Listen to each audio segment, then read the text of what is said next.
Next question comes from TK Rex, who asks, do you think the cargo elevators are going to be tied to distribution centers? If not, do you think you'll get loading timers or smaller landing zones? What do you think, RedJay? What do you think? Are we going to get loading cargo elevators at other places?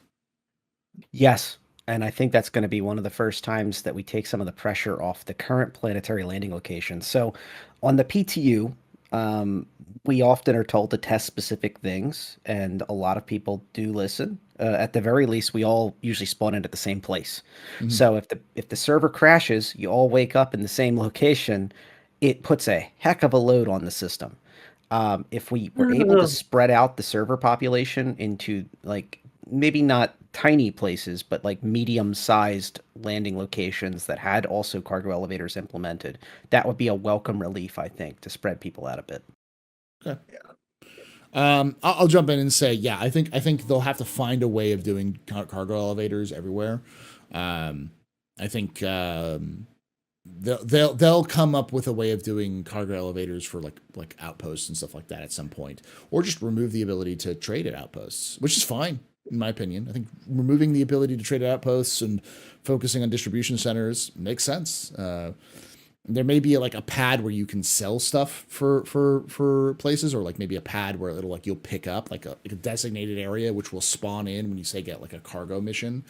But like I don't think you're gonna be buying like stuff from them. So you know. What do you think, Access? Do you think we're going to see cargo elevators tied to distribution centers? I think there's a happy medium.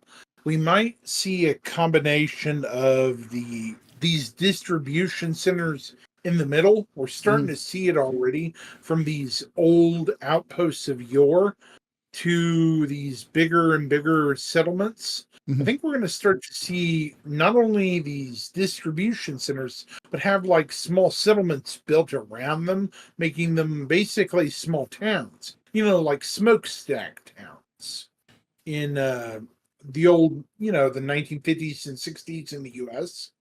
You know what I'm talking about. Yeah, The old yeah, Rust yeah. Belt. Yeah. So I would really like to see that aspect, because that would push more of the narrative that this is a living, breathing world. Yeah, I agree. I think especially the outposts we have now, we know they're going to have to get an overhaul because like they look neat, but like they look like exploratory outposts. They don't like the mining outposts and the farming outposts don't look like farms. They look like weird combinations, like the tiny little like greenhouses which like grow four things. Suddenly this is a family farm. I'm like that. I've seen family farms. That is not a family farm, CIG. Yeah. That is a backroom garden. You know, I wasn't trying to take over with the whole outpost talk, but no, but you're right. the cargo thing is kind of interrelated with all the settlement and stuff. Yeah, and that's what Because the question is like effectively, are we going to see distribution centers replace outposts as these sort of like, and we'll have like these sorts of cargo elevators? So I think we're going to see further and further improvements, or versions of outpost settlements and distribution centers going forward. Because look at the Hurston skyline. It's only reached its tier 1 version. Yeah. It's upgrade. There are shanty towns supposed to be on the outskirts of Hurston, the slums and stuff, as an example. And those are supposed to have their own shops, bars, and mission givers out in the Outer Rim.